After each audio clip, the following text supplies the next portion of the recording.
Boa tarde a todos.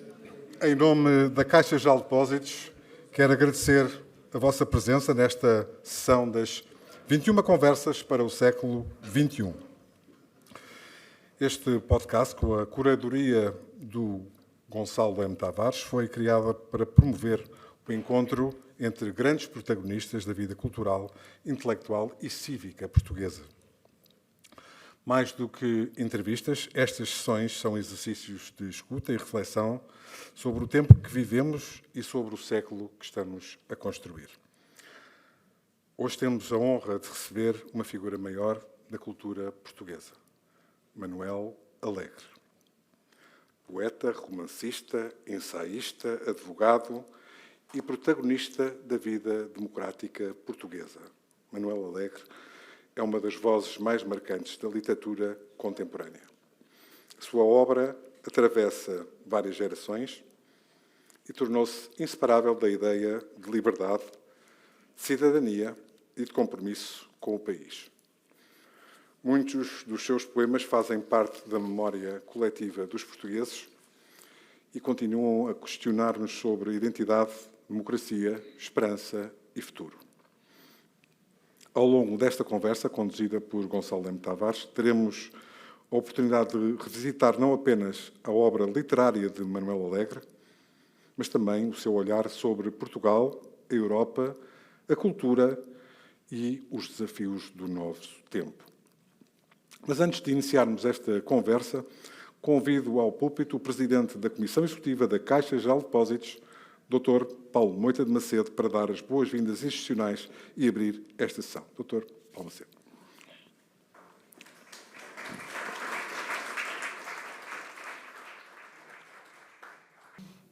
Eu, nestas conversas, nunca faço intervenções. E hoje decidi fazer. Portanto, é um dos privilégios de estar a jogar em casa. Queria, de facto, dizer-vos o quão satisfeitos estamos por, numa destas 21 conversas, conseguimos ter Manuel Alegre como um dos protagonistas. E não são apenas palavras de ocasião, porque Manuel Alegre conseguiu-nos marcar pela parte da poesia, mas também pela parte da sua intervenção política, e conseguiu marcar, quer em poemas de liberdade e de luta, quer, sobretudo, por vezes esquecidos, poemas de lírica, a sua lírica. Aliás, com os quais ganham um festival da canção, talvez num dos poemas mais bonitos da literatura portuguesa. E, portanto, dizia-vos que cumprimentava o Dr. Manuel Alegre, a sua esposa, Gonçalo M. Tavares, todos os convidados, e que nestas boas-vindas a uma figura muito particular da nossa cultura, queria fazer aqui alguns comentários. O primeiro, queria começar por ler um excerto do texto do jornalista Rui Miguel Abreu no Expresso da semana passada. E citando: numa noite de 1969, um jipe da Polícia Militar fazia a ronda pelas ruas de Lisboa, em busca de soldados que pudessem ter esquecido o caminho para o quartel. A dada altura, o veículo parou e um dos seus ocupantes saiu, fardado e de capacete. O jipe retomou a marcha pouco depois, com menos um passageiro. O soldado, entretanto apiado, dava pelo nome de Adriano Correia de Oliveira. Tocou à campainha de um estúdio de gravação, onde já o aguardava um amigo, o guitarrista Rui Pato, e um engenheiro de som. Pousou o capacete e a pistola de serviço sob o piano, que ocupava o centro da sala, e retirou debaixo do braço um livro que circulava clandestinamente, desde que fora proibido pela polícia política, O Canto e as Armas, de Manuel Alegre. Não resisto também a contar que o pintor Moita Macedo dedicou uma obra a André Breton, mas na realidade, em 1972, não era bem isso. No verso do quadro estava escrito a Manuel Alegre. Militares que, com a cumplicidade dos seus camaradas de armas, circulam com livros proibidos na mão. Pintores que dedicam à socapa quadros a nomes então proscritos. Tudo isso simboliza bem o respeito e a admiração que o nome do nosso convidado de hoje suscitava. E continua a suscitar muitos anos já passados. O seu nome é para todos símbolo da poesia, mas também da liberdade e de um lirismo muito português, como referi há pouco. Manuel Alegre esteve exilado entre 1964 e 74. Vivia em Argel, com o Mediterrâneo à frente. Mas, como escreveu, era outro mar, o Atlântico alivia. E cito, em horas de crepúsculo e saudade. Um dos seus sítios na Argélia foi a cidade romana de Tipasa, mesmo junto ao mar. É um sítio de escritores. Albert Camus disse num texto que, em Tipasa, a luz devorava tudo. E Manuel Alegre não escapou a esse poder encantatório. A luz do seu Atlântico natal é mais coada e brumosa. Águeda, onde nasceu, fica a 25 km das costas. Coimbra, que o marcou, a pouco mais. Tenho para mim, contudo, que a poesia de Manuel Alegre tem a luz clara e recortada do grande mar interior. É um privilégio tê-lo aqui hoje, Dr. Manuel Alegre. Assim, poeta e autor, multipremiado, assim que sempre guardou a independência que dos intelectuais se espera. Assim que tem o melhor do nosso lirismo. E cito, eu podia chamar-te pátria minha, dar-te o mais lindo nome português. Podia dar-te um nome de rainha, que este amor é de Pedro e Inês. E foi capaz de escrever com a mesma ternura sobre os homens e sobre um cão, que até tinha nome de leão, Curica. É um privilégio ter aqui alguém que nos conta coisas da vida, que foi deputado, governante, e tanto esteve nos perigos de Nambuangongo como na placidez dos terrenos de Mértola. Tem uma biblioteca com o seu nome, foi membro do Conselho de Estado, é presidente honorário do Partido Socialista, é Prémio Pessoa e Prémio Camões. A sua poesia lírica, muitas vezes melancólica, é uma poesia solidária e feita também de amizades. Adriano Correia de Oliveira, o seu amigo Adriano, cantou-o. E a sua poesia torna-se ainda mais fraterna e mais próxima de nós quando ouvimos Quem poderá domar os cavalos do vento ou Pergunta ao vento que passa. Portugal é sempre o pano de fundo, a esperança e desejo de liberdade, mas também a luta vão a par.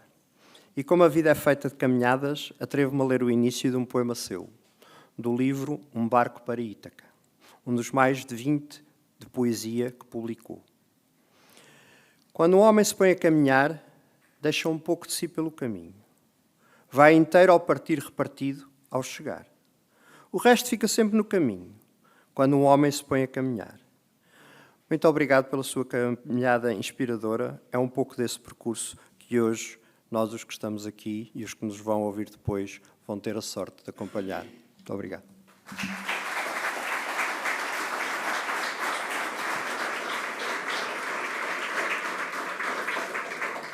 Muito obrigado, Dr. Paulo Moita de Macedo. E convido então ao palco o nosso convidado desta sessão, o Dr. Manuel Alegre, e o curador deste ciclo de conversas, Gonçalo M. Tavares, para um diálogo que certamente nos vai ajudar a compreender melhor o nosso tempo através da literatura, da memória, da liberdade e da cidadania.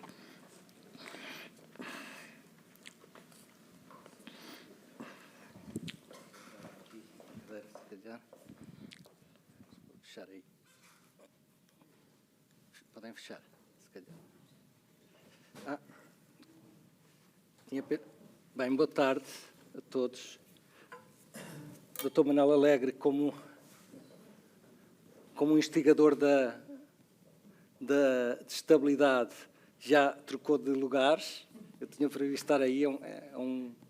Dizer que é uma grande alegria. A primeira questão que eu queria dizer aqui, antes de começarmos, é que isto é uma pequena festa de homenagem ao Manuel Alegre, que é uma pessoa que admiramos. Eu sou o seu companheiro de escrita, de outra geração, mas queria dizer aqui publicamente que o admiro muito como escritor, admiro muito a sua postura de intervenção que teve sempre.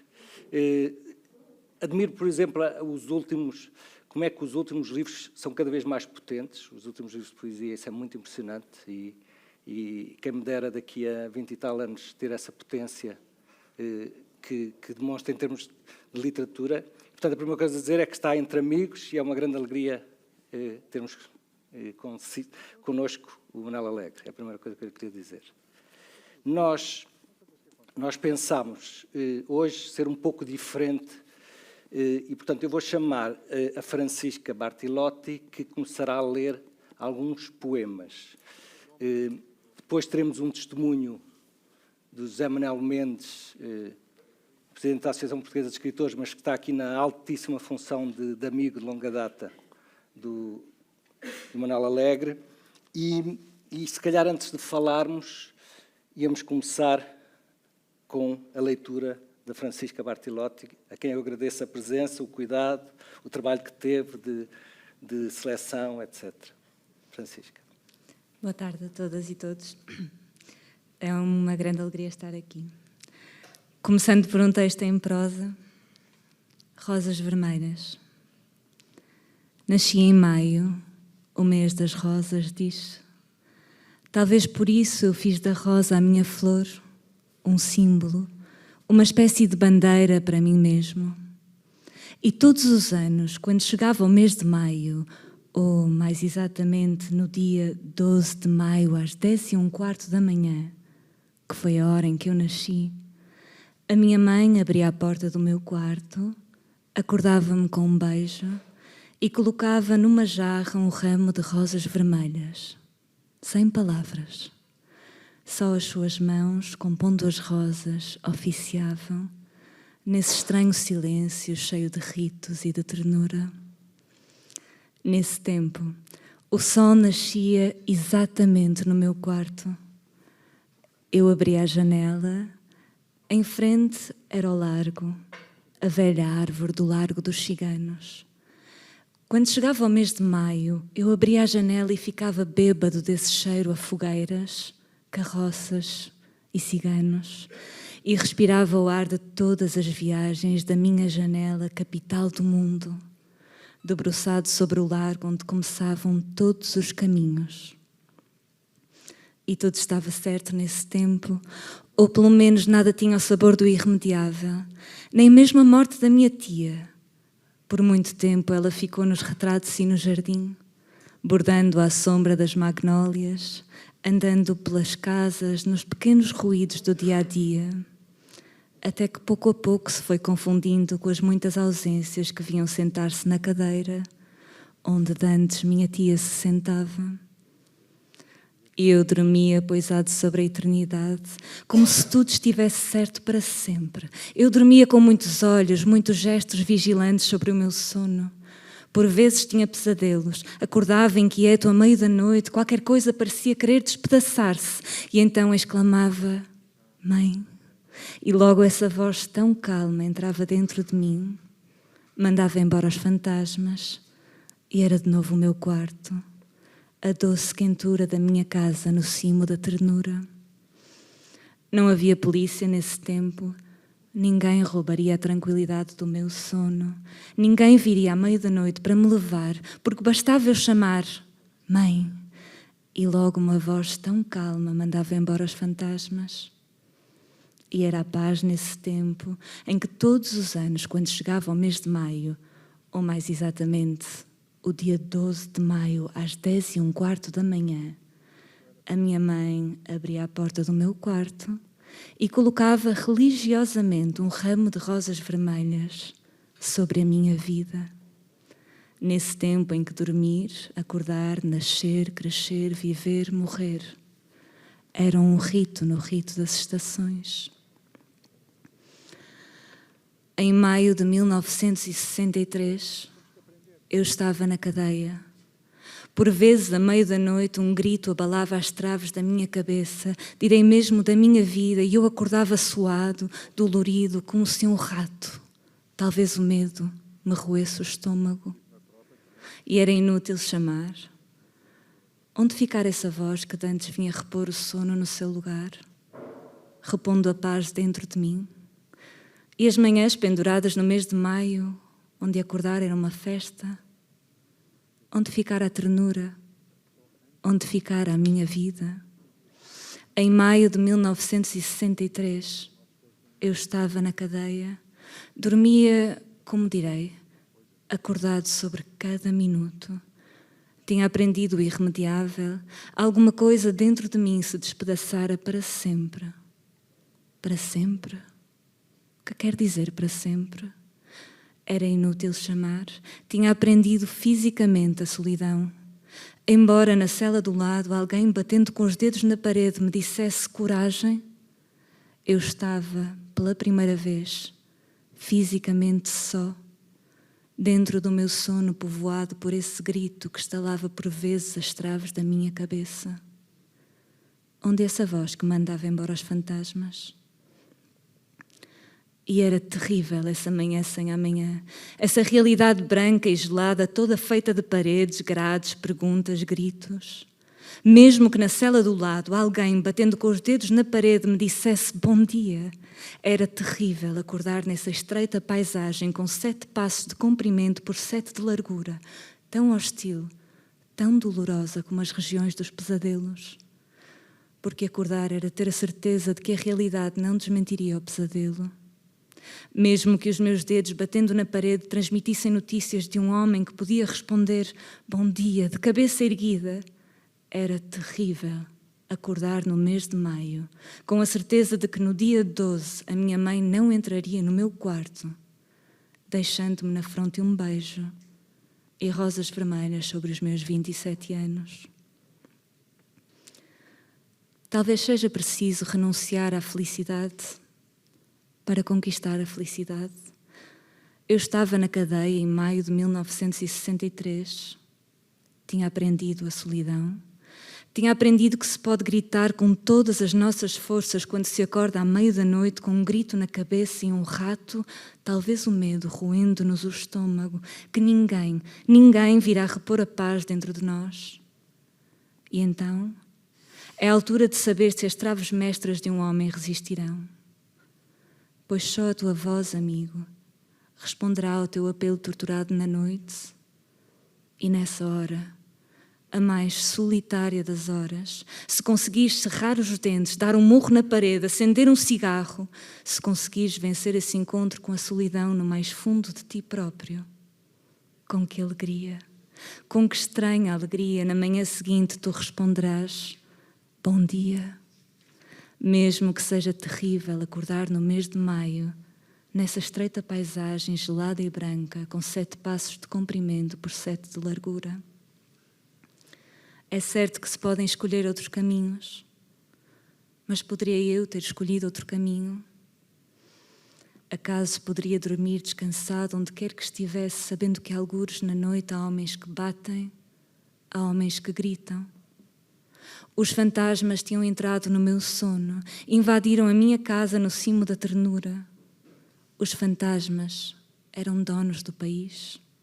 E se eles viessem de repente, à meio da noite, e eu chamasse mãe, a voz tão calma de minha mãe já nada poderia contra eles.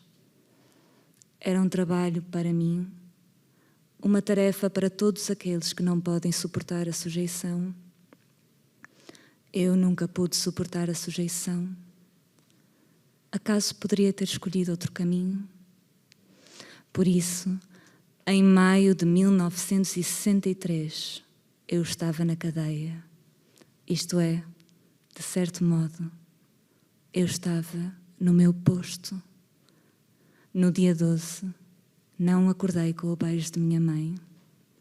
Porém, nessa manhã, não posso dizer ao certo porque não tinha relógio, mas talvez, quem sabe, às 10h15, que foi a hora em que eu nasci, o carcereiro abriu a porta e entregou-me já aberta uma carta de minha mãe. E ao desdobrar as folhas que vinham dentro do subscrito violado, a pétala vermelha de uma rosa vermelha caiu, como uma lágrima de sangue, no chão da minha cela. Obrigada.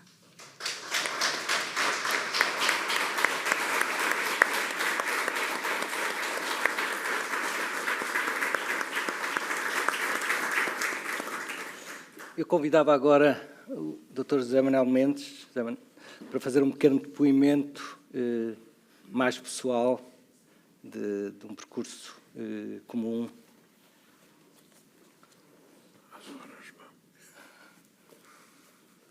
Só que puxar. Eu daria com muito gosto o meu tempo à Francisca, que por acaso foi minha aluna numa escola de medicina, mas honro em absoluto o compromisso assumido. Não sei bem há quantos anos não escrevo um texto para sessões públicas.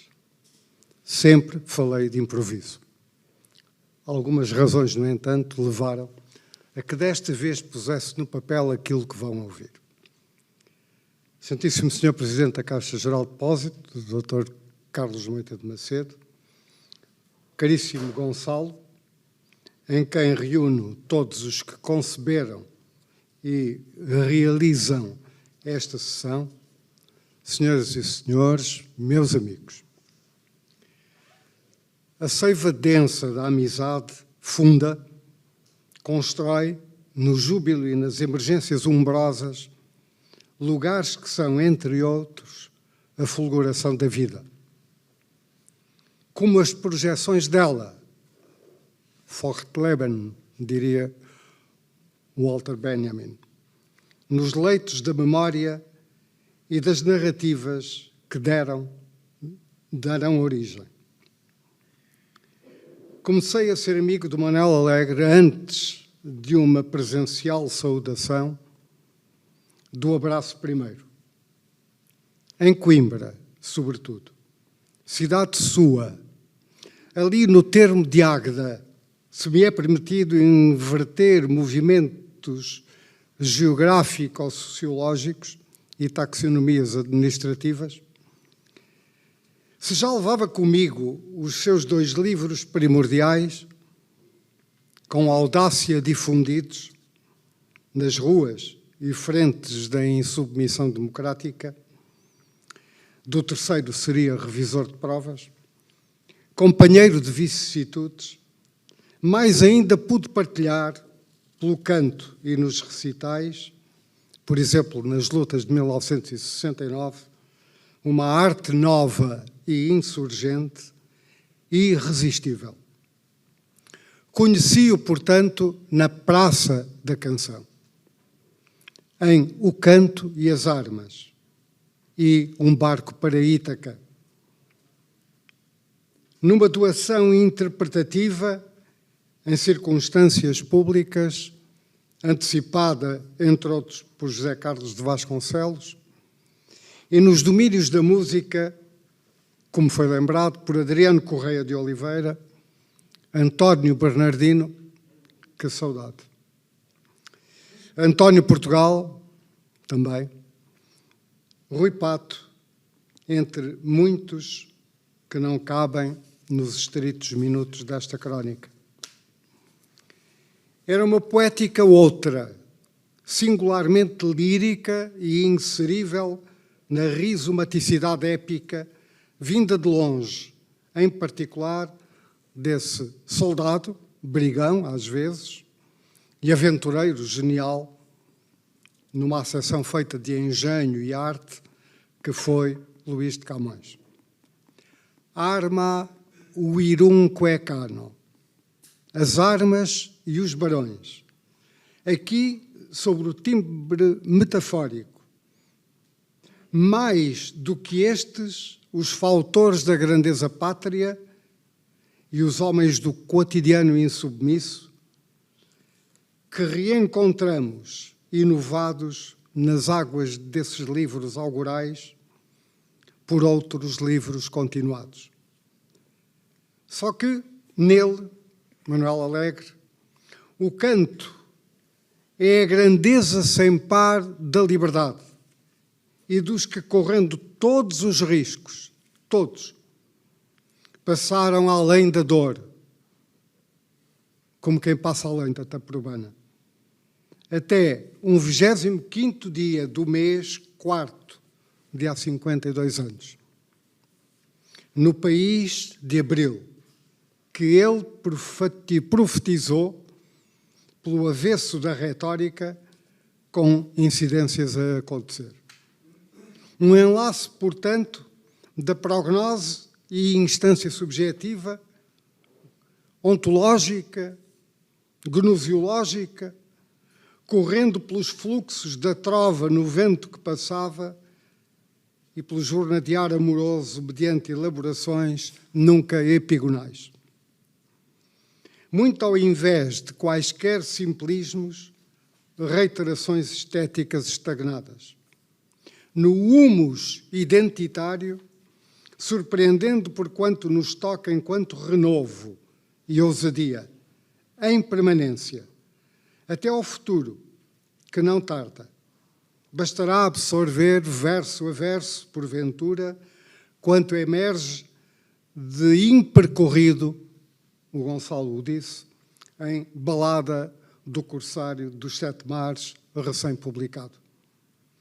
Foi assim, impôs-se sublinhar, no decurso da bibliografia integral, que inclui títulos marcantes, distinguidos, como Nova do Achamento, Atlântico, ainda hoje, a meu ver, um túmido de surpresa e de grandiosidade, tal como Babilónia, e com que pena, este um intertexto camuniano, dialógico, pretérito e, no entanto, futurível, e aquele acento agudo do presente, Paul Celan, que está em Sonetos do Obscuro Quê, em Senhora das Tempestades, um dos seus empreendimentos supremos, persisto em afirmá-lo, livro do português errante, ou em ficção, para já não abarcar por razões de tempo,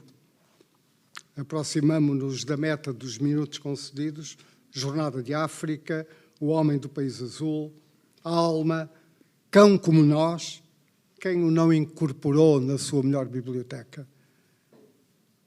Rafael e Memórias Minhas, há 2 anos surgido.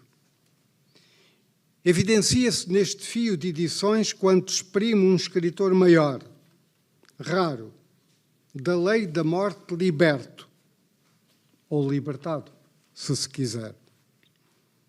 Diversidade e amplitude de visão, a luz detonadora a que o Herberto Helder chamava estado de poema, inspiração, tem a tutela, sem a tutela de qualquer Deus, a inspiração, como ainda ouvimos dizer e frequentemente se profere, e o sentido do ritmo, dos ritmos. Por isso foi, é, será tão cantado por intérpretes de exceção. Não posso deter-me sequer a nomeá-los. Já vejo acionada a corda que fará tocar o sino da ampulheta. O mito, a utopia tangível, efetivável, o discurso crítico, jamais subsumido a lógicas de panfleto, o não idêntico de Adorno e a extrema depuração, com destaque quando a rima se expande para o fulgor do inesperado. Manuel Alegre, o meu tão dileto amigo, amigo de tantos dos presentes neste espaço, põe o inesperado na ordem ou desordem do acontecer. Um assombro, deixem que vos diga. Exaltado por alguns dos que melhor apuraram no plano teórico e hermenêutico a sua doação de leitores, que somos, Paula Mourão, desde logo, Paulo Sucena, e para me furtar a um apetecível pendor exaustivo, Maria Helena da Rocha Pereira e Vítor Aguiar e Silva, referências luminosas, é bem de sublinhar, os 2 últimos distinguidos como Manuel Alegre, que tantos prémios conheceu, há pouco foram lembrados os principais, numa tarde inextinguível, com o Prémio Vida Literária da APE, neste salão nobre em que nos encontramos. Senhoras e senhores, meus amigos, agradeço na pessoa do Gonçalo, do meu querido Gonçalo, e admiradíssimo. Gonçalo M. Tavares, o convite para deste modo me associar ao ato precioso aqui em curso. E a todos asseguro, instantes como o que estamos a viver promovem, alongam para lá do que intuímos ou almejamos a estrela multipétala da perenidade. Tornamo-nos hoje um pouco mais perenes. Imensas felicitações, em particular para ti, Manel, segundos após o escoamento borgesiano da areia na ampulheta. Bem-ajam todos.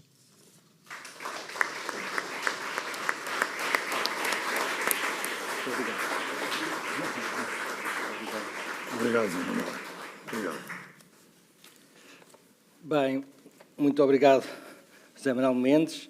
Cumprimentar de novo as pessoas aqui presentes, cumprimentar o Dr. Paulo Macedo, os amigos, muitos amigos aqui, as pessoas da Caixa Geral, os amigos aqui do Manel Alegre. E eu, se calhar, começava, foram ditos aqui alguns prémios, 2 nomes que aparecem, o Prémio Pessoa e o Prémio Camões. Se calhar, começava por lhe perguntar qual é a relação que tem com estes 2 grandes nomes. A relação com Camões já foi aqui muito... Mas eu acho que é muito bonita a sua relação com Camões e a sua relação com Pessoa. Como é que vê estes 2 poetas de quem recebeu... A minha relação predominante é com Camões. Com Camões. Que aprendi desde pequeno, quando meu pai me lia, sem eu saber ler, as estrofes dos Lusíadas. Ficou-me aquela música. O seu pai lia? Lia, ficou-me aquela música no ouvido. Mas como Pessoa, para mim, é um poeta fundamental. Quer dizer, acho que Camões é um poeta inigualável, fundou uma língua, fundou uma linguagem literária. O Ajande Andrade, perguntaram de Ajande Andrade qual o livro mais atual da poesia portuguesa, ele respondeu: os sonetos de Camões escolhidos por mim. E é verdade. E é verdade. Pessoa é um poeta enorme,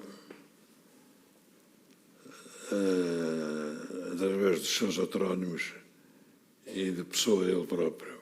A Mensagem é um grande livro que, curiosamente, deixa um lugar vago para Camões, mas não creio que Pessoa tenha sido um super Camões.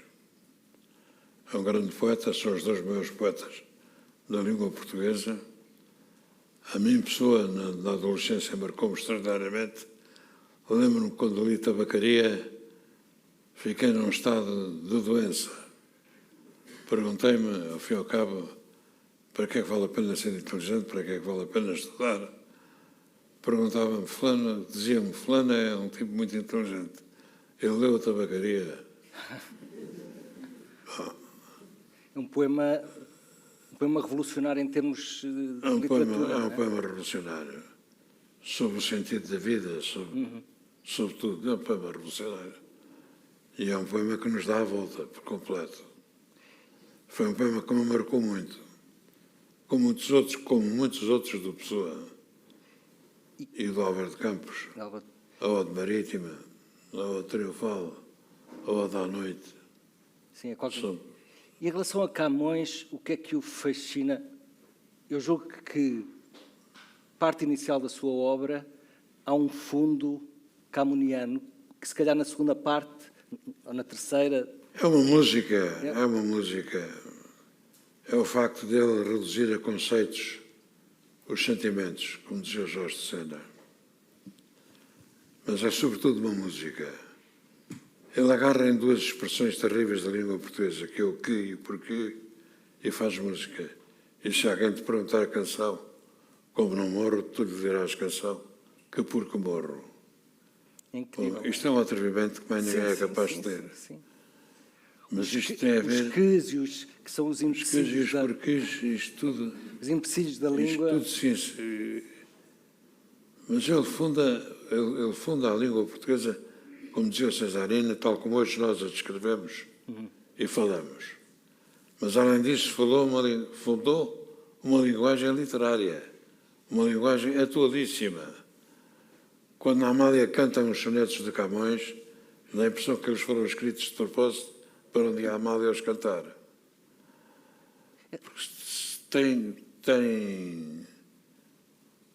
Camões é único, é irrepetível, mas é sobretudo o fundador da língua e da linguagem literária e tem um ritmo incomparável, um ritmo na sua poesia incomparável. Além disso, todos os sentimentos, todos os conceitos são transformados em conceitos. Todos os sentimentos são transformados em conceitos. E em conceitos que sabem bem ao ouvido, se eu puder dizer Sabem assim. bem ao ouvido. É. O que é que sente, falou da Amália cantar Camões, o que é que sente um poeta, e o Manuel Alegre tem um poema precisamente em que diz que o poema não fica no papel, não é? Sai. O que é que sente o Manuel Alegre em concreto quando cantam os seus poemas? Antes do 25 de Abril, e o Dr. Paulo Macedo já falou disso, eu acho que para a minha geração, de alguma maneira, chegámos depois, mas para quem quem se preocupa com a história percebe que há músicas fundamentais que têm, que no final vamos aqui ouvir, mas que marcaram um espaço de resistência também, político, etc. E isso é muito forte. E eu, na minha geração, uma das coisas que queríamos era agradecer essa... Mas o que é que sente quando Mas voltando quando à Amália, quando ela cantou Camões, houve aí uma controvérsia da parte de alguns poetas e de alguns escritores. Que não era... o fado era mais... Que não foi brilhante. É. Mas, como disse o Pedro Homem de Melo, ela elevou Camões ao povo. Elevou Camões ao povo. Claramente. Foi uma grande coragem da Amália e um grande feito póstumo do Camões. E do Alain Ullmann, que foi quem musicou Camões. Muito bem, aliás.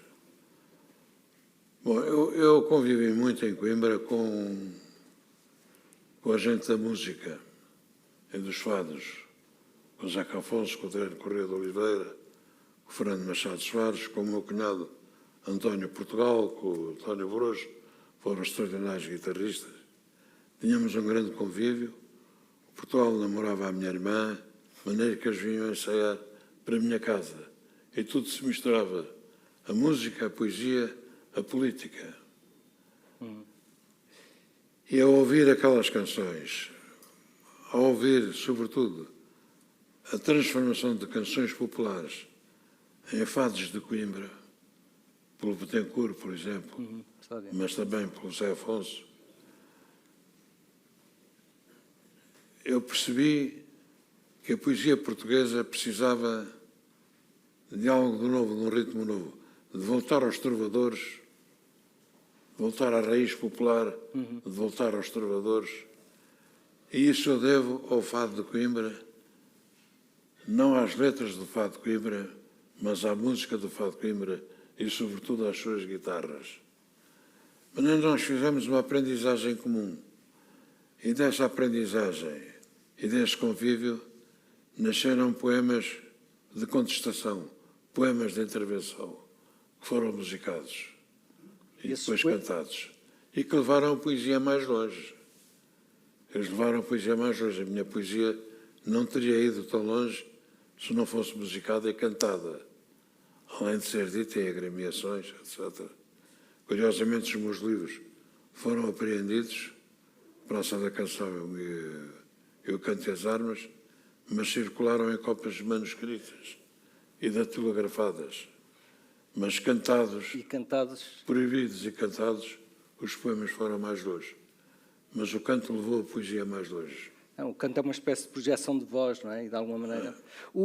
Falou-se aqui da questão, esta primeira fase, antes do 25 de Abril, o Manuel Alegre sente que escrever aquela frase muito conhecida do Adorno, que há um antes e depois em relação a uma grande tragédia do século XX, mas sente, em relação ao 25 de Abril, que há escrever antes do 25 de Abril e depois do 25 de Abril, o tipo de poemas sentiu que mudou, que é preciso algo de... O que é que sentiu em relação a isso? Eu escrevi sobre o 25 de Abril 10 anos antes do 25 de Abril. Escrevi um poema, A Explicação do País de Abril, A Rapariga do País de Abril, Exatamente. etc. Não é? Como depois Tinha- no Canto tinha das Armas, informações- tinha como no informações. Canto das Armas anunciei o golpe de Estado, que disse que o poema seja microfone e fale. Uma noite destas, de repente, às 3 e tal, para que a lua estale e a gente acorde finalmente em Portugal. Não tenho explicação para isso, aconteceu. Não tinha informações secretas. Não tinha não? informação absolutamente nenhuma. Isso é de 60 e... São muitos anos antes. O País de Abril é de 64, 65 e o Canto das Armas é de 67. Não tinha informações nenhumas. São intuições, não sei explicar. Não sei explicar. Mas sentia que era urgente, de alguma maneira, essa mudança, não é? Mas era uma vontade de comunicar, quer dizer, eu sei que a linguagem é importante, que não há poesia sem linguagem e sem imaginação. Mas há a linguagem, como diz João Cabral de Melo Neto, que é para comunicar, e há outra que não tem complemento direto, que é incomunicável. Eu escrevi nesses livros, sobretudo, com uma grande vontade de comunicar, transmitir um recado, tocar os sinos, cá dentro das pessoas. Tinha essa convicção. Era porventura ingênuo, era ainda muito novo, mas tinha a convicção que aqueles livros iam ser emblemáticas e iam tocar as pessoas, e iam ser cantados, e foram. E foram, claramente. E foram. Claramente. Eu tinha essa convicção. E, por exemplo, pensando hoje na situação que temos, esta questão de uma poesia que intervém na sociedade continua a ser necessário? O que é que acha? Por exemplo, toda a sua obra, de alguma maneira, é uma obra de intervenção. Eu acho que mesmo até, pensando, uma intervenção que... A poesia é sempre uma obra de intervenção, mesmo que não fale de política. Claro. A boa poesia e a grande poesia é sempre uma forma de intervenção. E escrever é sempre uma forma de resistência. Mesmo que não tenha isso programado e não tenha isso inscrito nos poemas. A grande poesia é sempre uma forma. Por exemplo, o Herberto Oller, quando escreve O Amor e a Visita, escreve um poema revolucionário. Claro. Muda a linguagem, mas muda também um certo conceito de amor, muda, Sim. destrói preconceitos, destrói tabu. O Ajão de Andrade, quando diz é urgente o amor, é urgente permanecer, está a dizer um verso revolucionário, naquelas condições, naquelas circunstâncias. Claro. Hoje isto parece muito simples. Naquelas circunstâncias, aquele verso tinha um peso revolucionário. Há pouco falou-se de uma homenagem escondida de um quadro aparentemente dedicado ao Breton, que era dedicado ao Manuel Alegre, e há uma frase do Breton muito... um verso que eu acho particularmente adequado ao que estávamos a falar, que ele diz: o ato de amor e o ato de poesia são incompatíveis com a leitura dos jornais em voz alta. O ato de amor e o ato de poesia são incompatíveis com a leitura dos jornais em voz alta. Como é que se sente em relação a esta ideia? Porque é engraçado, porque o Manuel Alegre também sei que gosta do Rimbaud, não é? Sim, eu gosto muito do Rimbaud. É um dos meus poetas. Mas é muito interessante pensar no Breton, no Rimbaud, que são poetas ligados ao surrealismo. Gosto do Breton, gosto do Apollinaire. E o Camões, não é? Que é super clássico. Gosto do Varane. Mas, por exemplo, acha que o amor e a poesia são incompatíveis com a leitura dos jornais em voz alta, ou seja, que são incompatíveis com as notícias? Como é que nós compatibilizamos? Não sei responder a isso. Uma notícia pode ser inspiradora, pode ser desagregadora, pode matar a inspiração, mas pode ser inspiradora. De qualquer maneira, a poesia, mesmo a mais imaginativa, está ligada à vida. Não há poesia, não há arte, não há escrita sem uma ligação à vida, não é? O Manuel Alegre tem precisamente alguns poemas em que salienta isso. Por exemplo, há aqui um poema sobre a empatia que eu gostava depois de ler, mas quando, aqui do amor, a certa altura no Paris, apesar de tudo e contra tudo amar, e também esta questão da luta, enfim. Mas realmente só cantando por ver se resiste, por exemplo, que é um verso... Só cantando por ver se resiste, sim. Naquela circunstância de censura, de abafamento da vida cultural, intelectual e política portuguesa, cantar era uma forma de resistência. Mas cantar hoje também ainda é uma forma de resistência. Porque nós estamos a assistir à substituição da linguagem da amizade pela linguagem do ódio. Estamos a assistir a um processo de desconstrução da liberdade e da desconstrução da democracia por dentro. Portanto, cantar os valores humanos e cantar estes valores democráticos e cantar a liberdade é uma forma de resistência, necessária, desde que seja boa poesia e grande poesia. É preciso escrever contra o tempo ou para mudar o tempo. E como é que vê, falou da amizade, como é que vê a amizade e a fraternidade, de alguma maneira, nestes tempos? Ou seja, a ideia de liberdade, fraternidade, igualdade. Como é que vê a amizade na democracia? Qual é o papel da amizade na democracia, se podemos relacionar esses dois? Porque conforme os tempos, não é? Mas a amizade foi muito importante. Houve certas coisas que não se faziam sem amizade, como hoje também não se fazem sem amizade.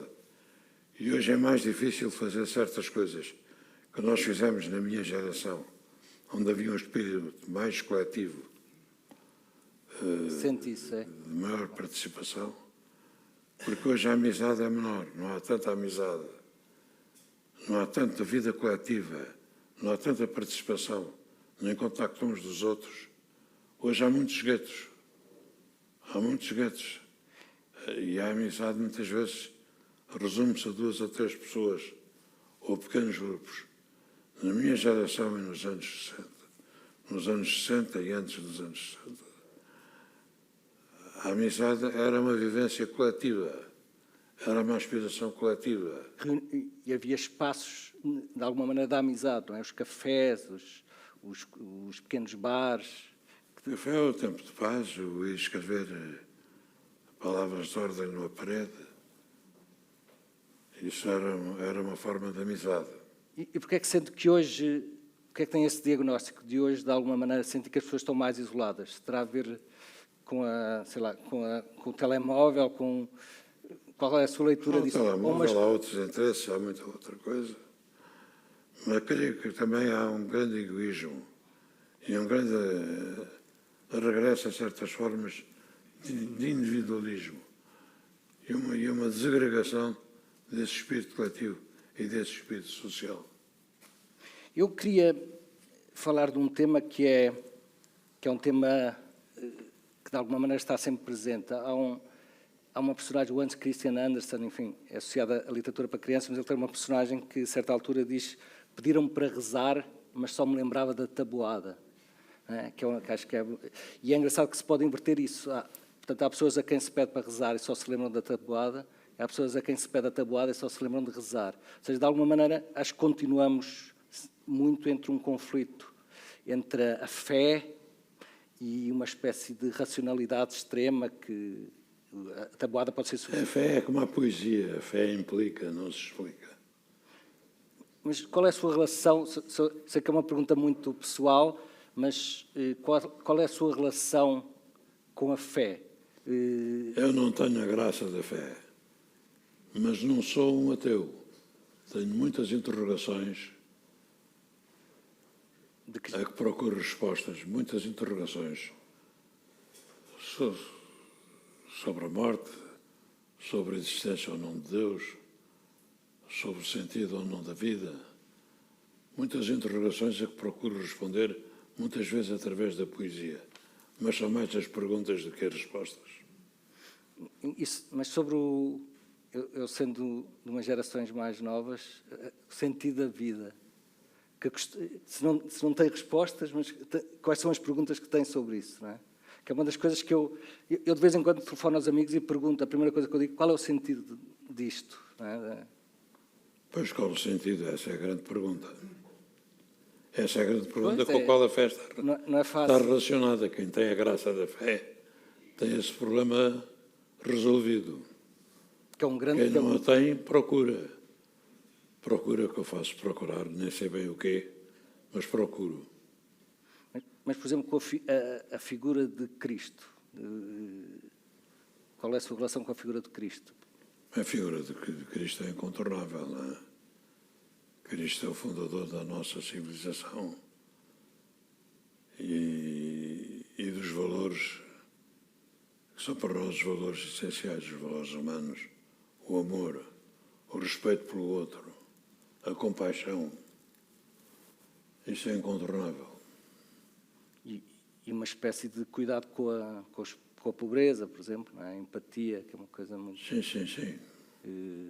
E é interessante como, de alguma maneira, a figura de Cristo, em 2026, continua a ser algo que mesmo para os não católicos, é uma figura, e para si também, não é? Uma figura que...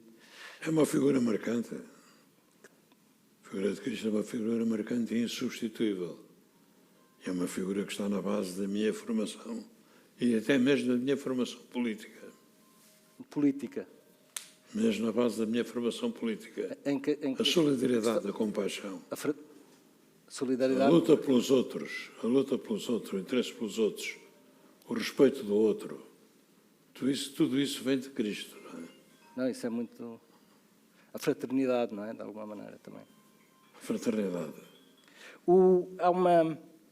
Há pouco falámos um pouco sobre a questão, enfim, das gerações, de estarem mais isoladas, e de alguma maneira há um tema que está a bombardear, que é a tecnologia, que nos bombardeia todos os dias. O Manuel Sérgio tem uns versos, em Ouvi Dizer que os Bárbaros, não é? Em que diz: a fonte de petróleo, diz-se, vai secar, verás a Europa à luz de uma candeia. Que acho que são dois versos extraordinários. Eu por acaso, estou a ler a biografia do Pierre-Auguste Renoir, que é o pintor, o pai do Jean Renoir, cineasta, e ele diz uma coisa muito... É o filho a escrever uma biografia sobre o pai, o filho que é um cineasta incrível, o pai é um pintor incrível, e ele a dizer que o pai, portanto, 1800, final do século XIX, que apareceu a eletricidade e que ele pintava, e quando tinha que ligar a eletricidade ele deixava de pintar, porque ele dizia que não acreditava na luz elétrica, porque de alguma maneira achava que não pintava bem com aquela luz. O que é que sente em relação a esta avalanche da tecnologia que de repente diz que nos vai salvar e de repente vai nos ameaça? Como diz o escritor Gonçalo M. Tavares, acho que a maquinaria precisa de uma certa espiritualidade. Aliás, a última encíclica do Papa é muito importante, porque apela a uma responsabilidade moral, a uma responsabilidade ética, e contesta o poder que não tem outra dimensão senão o próprio poder. Há outras dimensões da vida: a compaixão, a justiça, a liberdade, a democracia, os valores humanos. E nós estamos num tempo em que o poder se sobrepõe a essas outras dimensões da vida. E ele diz a respeito da inteligência artificial que o problema não está nela, o problema está em nós. E é um problema de poder, é um problema de saber quem vai controlar ou não a inteligência artificial. E ao serviço de quê ou de quem? Se a inteligência artificial vai promover mais igualdade, mais bem-estar para a humanidade, ou se, pelo contrário, vai ser agrupada por 4 ou 5 famílias que vão fazer uma oligarquia da inteligência artificial. Mas, de alguma maneira, eu acho que se perdeu o sentido. O Pascal tinha uma frase que eu acho muito bonita, que é: a única coisa que interessa ao humano é o humano. A única coisa que interessa ao homem é o humano. E, de alguma maneira, às vezes parece que nós estamos interessados em que a maquinaria seja... no bem-estar das máquinas. É uma coisa muito estranha, mas que, por exemplo, em relação à inteligência artificial, qual é a sua imediata reação? Assusta-se? Aquilo atrai de alguma maneira ou é algo que... Eu sou contra o culto da maquinaria pela maquinaria. A maquinaria é necessária, mas a maquinaria precisa, como diz, de espiritualidade, precisa de música, da música do mundo. Claramente. se calhar, daqui a pouco eu vou chamar para mais uma leitura final, mas, e depois termos uma surpresa de música, mas eu queria lhe perguntar, nesta relação, estamos a falar da literatura, falar um pouco sobre esta parte política, apesar de eu pessoalmente não ser um fã da questão partidária, mas eu queria perguntar-lhe esta questão de como é que um poeta, com a sua sensibilidade, lidou com o poder, não é? Ou seja, o Rimbaud, de que o Manuel Alegre gosta muito, e eu também, ele tem um verso que eu acho interessante, que é: ele era tão forte que até podia ser doce. E qual é a sua relação com quando via as pessoas fortes? A minha relação com o poeta... poder foi mais uma relação de contrapoder, do que propriamente uma relação de poder. Isso foi muito Foi visível, sempre, não é? isso vem já do tempo da resistência, vem do tempo até da infância. Foi sempre... Eu nunca consegui suportar a sujeição. E convivo muito mal com o poder tal como ele hoje existe. O poder dos aparelhos, o ensimismamento, mesmo dos grandes partidos políticos, que correm o risco de se tornar historicamente desnecessários. E convivo muito mal com esta situação em que nós estamos. Nós vivemos, depois do 25 de Abril, uma época eufórica de construção da democracia, em que o Samuel Huntington, um americano, dizia que com o 25 de Abril começou uma nova era democrática. Copiava-se a nossa Constituição. Assistimos neste momento à desconstrução da democracia e à desconstrução da democracia por dentro. E isso é tanto mais grave quando hoje vem incentivado pelo país mais poderoso da Terra e pelo presidente mais poderoso da Terra, que é o Donald Trump. Sim, isso é muito... Isso é um pesadelo. Isso é um pesadelo. O Manuel Alegre tem este poema sobre uns versos: os bárbaros estão dentro da cidade, talvez até dentro de ti. Há uma... Enfim, desde os poetas gregos, há uma imagem do Kafka também muito bonita, que é a construção da muralha, que a ideia é construir uma muralha para impedir que os bárbaros entrem, mas a muralha demora tanto tempo que os bárbaros estão lá dentro, e quando a muralha termina, a muralha impede que os bárbaros saiam, não é? E o Manuel Alegre fala esta coisa de algumas pessoas acharem que os outros são bárbaros, que os que vêm de fora são bárbaros. A palavra bárbaro vem precisamente de alguém que balbucia, que não consegue falar corretamente, ou seja, não fala a nossa língua, enfim. Isso é um problema do nosso tempo e da crise de civilização. A dificuldade de entender o outro e considerar-se que o outro é um bárbaro, ou porque tem outra religião, ou porque pensa de maneira diferente. Isso é uma crise muito grave do nosso tempo e da nossa civilização. Considerar que o imigrante é um bárbaro. De alguma maneira Falta de respeito pelo outro.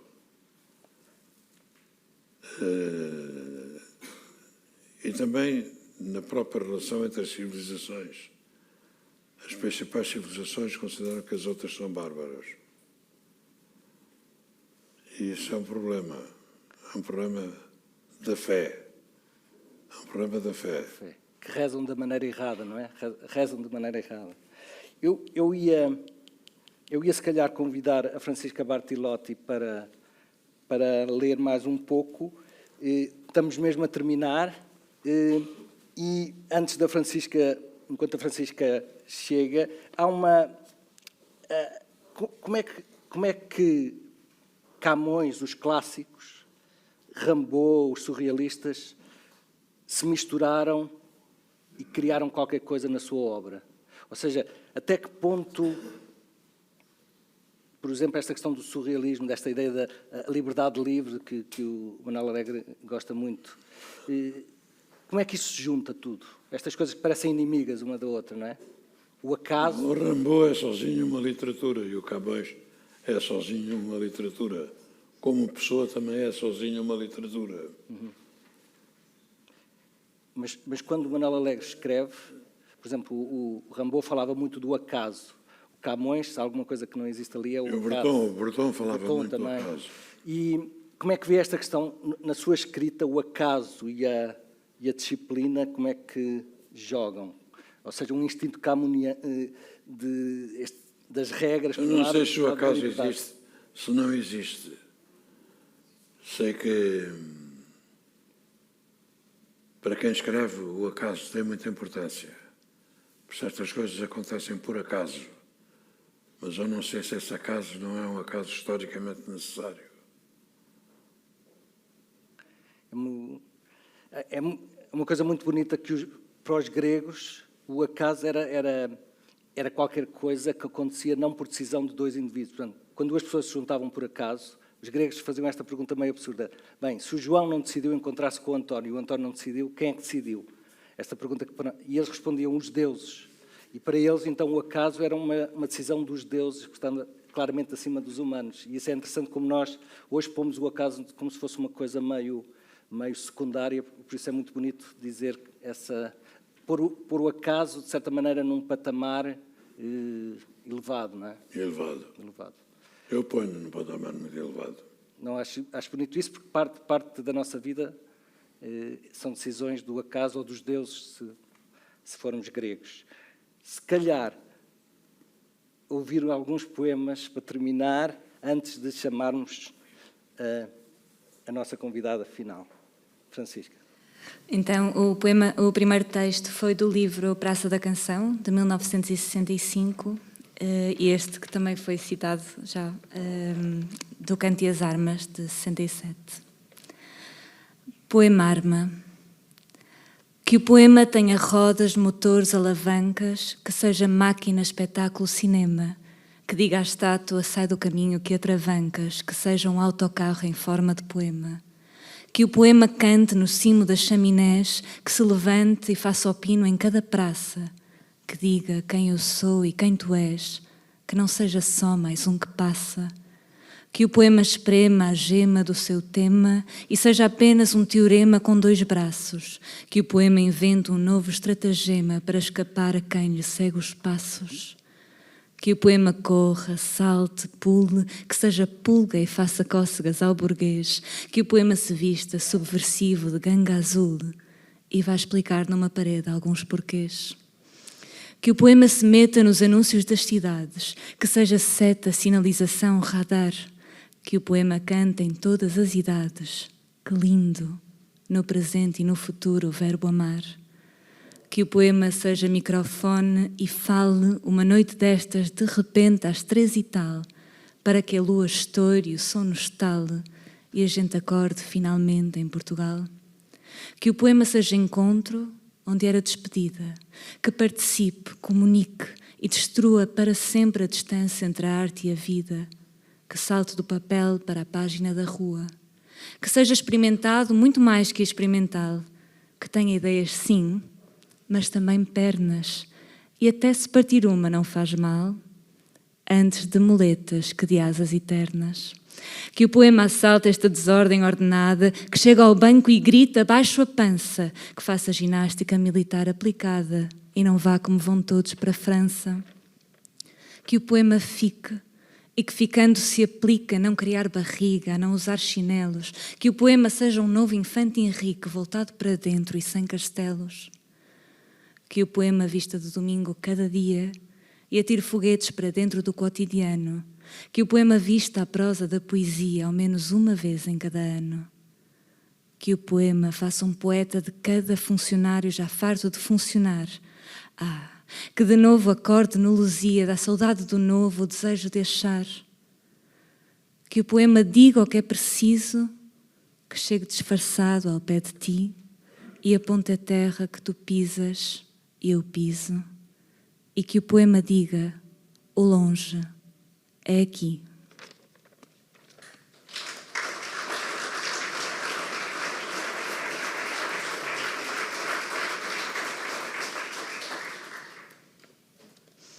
Do livro Senhora das Tempestades, de 1998, 10º poema do pescador. Nem sempre o roubá-lo vem. Nem sempre ele traz aquele inexplicável e fundo mistério de pulsar como o coração de alguém, ou talvez como o próprio coração do mundo. Nem sempre me toca a graça, e nem sempre está o vento de feição. E, no entanto, procuro, incansavelmente procuro, não sei que já muitas vezes me trouxe um coração no escuro. Não há senão este buscar, esse incessante navegar pelo sonho, essa viagem de Ulisses sem regresso. Como alma errante, não mais que um viajante de passagem, um intruso no mar, um algo a mais, pela noite adiante obsessivamente procuro, na página, nos astros, nos canais, um verso, um peixe, um coração no escuro. Eu, pescador, Ulisses, alma errante, navegador da noite, procuro, nem sei bem, uma luz, um robalo, um breve instante, o coração do mundo, ou de ninguém, ou quem?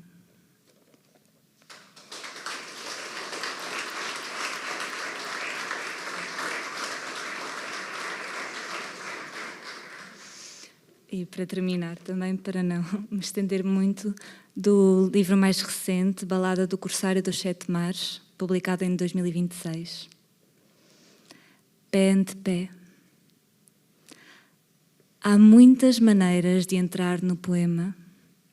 Agora vou pé ante pé. Os olhos já não veem como viam. Há buracos sem fundo, escadas sem corrimão, palavras amontoadas como pedras. O poema está cheio de armadilhas. Pode cair-se numa estrofe de onde é difícil regressar. Entrar no poema é cada vez mais perigoso. Mesmo que se vá pé ante pé, há sempre o risco de tropeçar nas pedras. E o poema é esse tropeçar. Obrigada.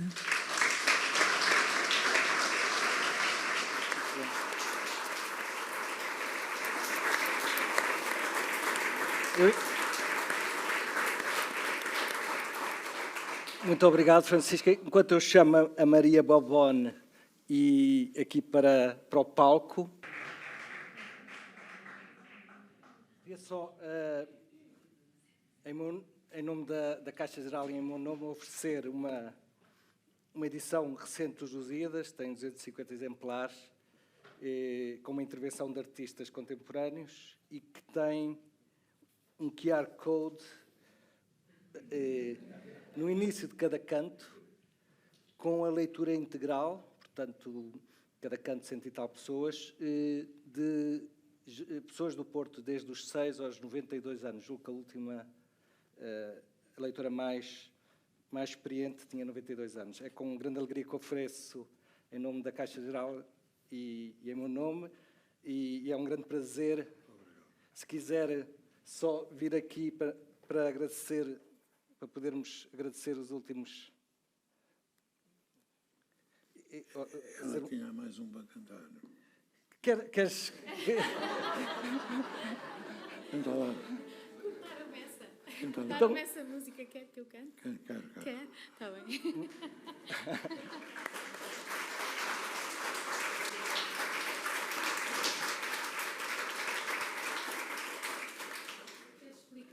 Queres explicar o nome do mar? O Nela Alegre exigiu uma nova música. Pois foi. Ou quer que eu explique? Explica tu. Então, esta música, esta letra, este poema foi feito para mim, com imensa honra pelo Manel, e eu acho que fala sobre mim, mas acho que também fala sobre Portugal. Chama-se Meu Nome é Nome de Mar. Vamos lá então.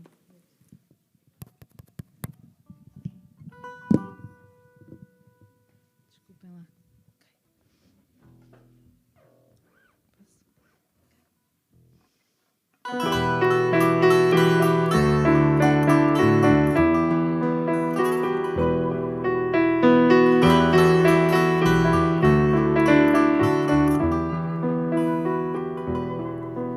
Meu nome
Eu queria terminar